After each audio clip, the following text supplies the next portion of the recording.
Bom dia, quarto ano, tudo bem com vocês? Como passaram de final de semana? Espero que estejam bem. Vamos iniciar então mais uma semana com a nossa videoaula de língua portuguesa. Hoje, dia 5/10/2020. O nosso assunto de hoje são palavras terminadas em agem. Para isso, você vai pegar o seu livro, o Aprender Juntos, do quarto ano, e vai abri-lo na página 80 e 81. Vamos lá? Na página 80, nós vamos fazer a atividade Caminhos da Língua. Como eu disse para vocês, o nosso tema é palavras terminadas em age. Na número 1, pede que vocês leiam o texto a seguir, publicado em uma revista. Então, o que vocês vão fazer? Vocês vão dar uma pausa nesse vídeo, ler silenciosamente esse texto e depois retomar o vídeo para continuar ouvindo as explicações da professora, tá bom? Muito bem, espero que vocês tenham lido o texto. Então, agora, nós vamos responder a questão A. Você já viu cenas de filmes ou desenhos em que uma pessoa caminha pelo deserto e avista água e vegetação, mas quando ela se aproxima, não encontra nada? Você já viu em algum desenho? Eu acredito que sim. Então, aqui você vai responder sim ou não, tá bom? Mas aqui nós também temos outra pergunta. Temos outra pergunta dentro dessa mesma pergunta. Que palavra do texto se refere a essa situação? Então, essa situação onde a pessoa tem essa visão, que na verdade não é uma visão real. Como é que chama isso? Aqui no texto, essa palavra, ela está escrita aqui, ó, onde a Provivi está mostrando para vocês. Miragem. Esse é o nome da palavra que a pessoa se aproxima e quando ela chega, não é nada daquilo. Então, aqui vocês vão responder que a palavra que se refere a essa situação é miragem. E depois, vocês devem ter visto aqui embaixo da imagem, que nós temos um quadrinho explicando o que significa ilusão de ótica. Miragem, ela é a mesma coisa de uma ilusão de ótica. E o que é uma ilusão de ótica? É uma percepção visual errada, ou seja, você percebe, você vê algo errado, algo distorcido, ou seja, algo que não faz parte da realidade, tá bom? Agora passamos para a questão B.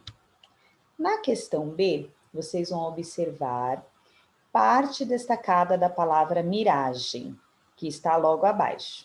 Depois, nós vamos ler duas palavras que têm a mesma terminação. Então, olhem só, a professora Vi vai mostrar aqui para vocês. Então, miragem, vejam que ela está, uma parte dela está destacado em vermelho, que é a terminação agem. Já na próxima palavra, coragem, vejam que também está destacado a terminação agem. E na palavra mensagem, também a terminação agem está destacada. Esta terminação, na língua portuguesa, ela recebe o nome de sufixo. Sufixo é um pedacinho que eu acrescento numa palavra, no radical de uma palavra, que faz com que ela se transforme em outra. E nós temos também o prefixo. O prefixo eu acrescento antes da palavra e o sufixo eu acrescento no final da palavra. Então percebam aí que nas três palavras que a Provivi mostrou, o agem está no fim. Neste quadro está dizendo que na língua portuguesa há palavras terminadas em agem, que foram formadas de palavras de outras línguas. As palavras do quadro acima, por exemplo, foram formadas de palavras da língua francesa. Em português, as palavras miragem, e outras palavras terminadas em agem, elas são escritas com a letra G. Então, para você não esquecer, toda palavra que termina com agem, você escreve com a letra G. Veja alguns exemplos que a Provivi vai mostrar para vocês. Então, por exemplo, na palavra colagem, também na palavra aprendizagem, aparece na palavra bagagem e o último exemplo, na palavra blindagem. Perceba que a Provivi destacou de vermelho o sufixo agem e que em todas ele aparece com a letra G, tá bom? Então agora, indo para outra página, a página 81, nós temos aí na número 2 que ler o verbete a seguir. Lembram que nós estudamos há uns dias atrás o significado de verbete? Verbete é o texto que aparece no dicionário. É aquele texto que tem a explicação da palavra que aparece no dicionário. E quando a palavra aparece, ela pode ter mais de um significado. Vocês lembram disso?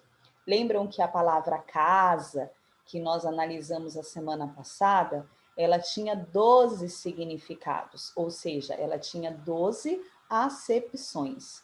Agora, nesta palavra que nós vamos ler hoje, que é a palavra roupagem, ela apresenta 3 acepções. Vejam que elas foram numeradas, ou seja, ela apresenta 3 significados. Os 2 primeiros significados, eles são significados de acordo com a língua portuguesa, significado real, literalmente falando. Já a explicação da número 3, ela vem no sentido figurado. O que é um sentido figurado? É um sentido que não é real. Então, vamos acompanhar a leitura aqui para a Provivi, com a Provivi. Roupagem. Para começar, roupagem é um substantivo feminino. Então, se eu for escrever, eu tenho que colocar a roupagem, uma roupagem. Primeira acepção, número 1. Roupagem é a representação artística de roupas ou indumentárias. Segunda acepção, roupagem é um conjunto ou quantidade de roupas, rouparia, fardagem, vestimenta. Então, eu também posso chamar a roupagem dessas outras palavras, rouparia, fardagem, vestimenta. E no sentido figurado, roupagem é um aspecto exterior, ou seja, é discordante da realidade, é algo que a pessoa faz, mas que é só por aparência, é só exterior, não condiz com a verdade. É como se ela estivesse vestindo uma roupa e falando algo que não condiz com a verdade. Então, por exemplo, nós temos aqui uma frase escrita: não se incomode com as falas do professor, é apenas roupagem para impressionar. O que vocês vão fazer então? Na letra A está dizendo assim: em qual das acepções acima, a número 1, a número 2 ou a número 3, das explicações da palavra roupagem indica mais de um elemento? Então vamos pensar. Quando eu tenho mais de um elemento, eu tenho um grupo de coisas, um grupo de objetos, eu digo que eu tenho o quê? Eu digo que eu tenho um conjunto daquele objeto. Então, respondendo à questão A, vocês vão colocar que na acepção 2 que aparece a explicação que indica mais de um elemento, que é aqui, ó, conjunto. Certo? E depois está pedindo para vocês copiarem essa explicação abaixo. Então, vocês vão copiar a acepção 2 aqui nesta linha. O que é a acepção 2? Um conjunto ou quantidade de roupas, rouparia, fardagem, vestimenta. Beleza? Agora, na letra B, está perguntando: em que essa explicação se relaciona à foto ao lado do verbete. Então, vejam só que nós temos aqui uma foto, né, de uma arara com 3 peças de roupas penduradas em cabides. Então, eu tenho aqui um conjunto de roupas, eu tenho uma quantidade de roupas. Então, qual das acepções, a 1, a 2 ou a 3, combina com a foto?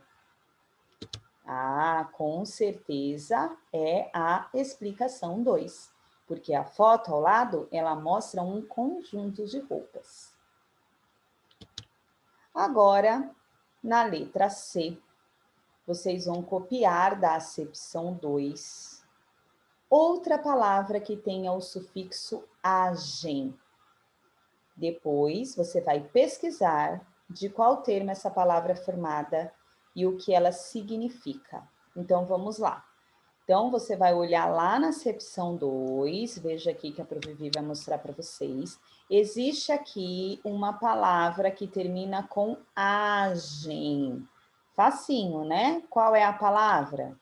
Ah, a palavra é fardagem. Ela aparece aqui, ó. O que vocês vão fazer aí na letra C? Vocês vão pesquisar num dicionário. Se não tiver dicionário, pode também pesquisar no Google. Qual é o significado desse termo? Fardagem. E vão copiar aí na letra C, tá bom? E para terminar, no exercício 3, vocês têm 2 palavras que terminam com agem. Leia as palavras a seguir. Folhagem, ferragem. Elas foram formadas de outras palavras com o acréscimo do sufixo agem, ou seja, uma palavra mais o sufixo agem formou a palavra folhagem.